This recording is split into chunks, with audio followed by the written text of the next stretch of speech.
విశాఖ ఉక్కు ఆంధ్రుల హక్కు కేవలం నినాదం కాదు, ప్రతి ఆంధ్రుడి గుండెల్లో నాటుకుపోయిన భావోద్వేగం. దశాబ్దాల చరిత్ర, వేల కుటుంబాల జీవనాధారం.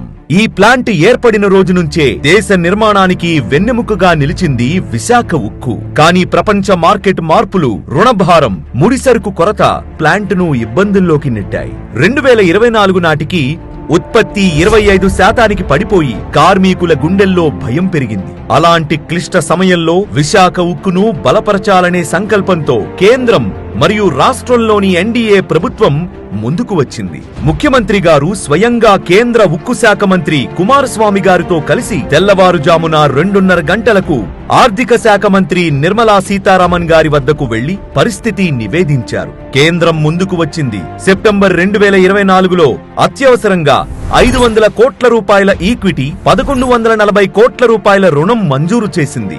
జనవరి 2025లో 9800 కోట్ల రూపాయల భారీ ఈక్విటీ ప్యాకేజ్ ఆమోదించారు. కేంద్రంతో పాటు రాష్ట్ర ప్రభుత్వం కూడా తన వంతు బాధ్యత తీసుకుంది. 2400 కోట్ల రూపాయల విద్యుత్ బకాయిలను ఈక్విటీగా మార్చడం, బకాయిలున్న విద్యుత్ నీటి సరఫరా నిలిపేయొద్దని ఆదేశాలు, 165 ఏపీఎస్పీఎఫ్ సిబ్బందిని ఉచితంగా నియమించడం, రాష్ట్ర ప్రాజెక్టులన్నిటికీ విశాఖ ఉక్కు వినియోగం తప్పనిసరి చేయడం, మొత్తంగా విశాఖ స్టీల్ ప్లాంట్ ను నిలబెట్టేందుకు రాష్ట్ర ప్రభుత్వం దాదాపు 3000 రూపాయల కోట్ల సహాయాన్ని అందించింది. కేవలం 17 నెలల్లో కేంద్ర రాష్ట్ర ప్రభుత్వాలు కలిపి 15,000 కోట్ల రూపాయల వరకు మద్దతు అందించాయి.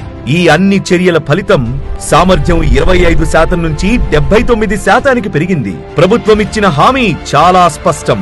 విశాఖ ఉక్కు ఆంధ్రుల హక్కు. ఈ హక్కును కాపాడుతున్నది కేంద్ర రాష్ట్ర ప్రభుత్వాల స్పష్టమైన సంకల్పమే.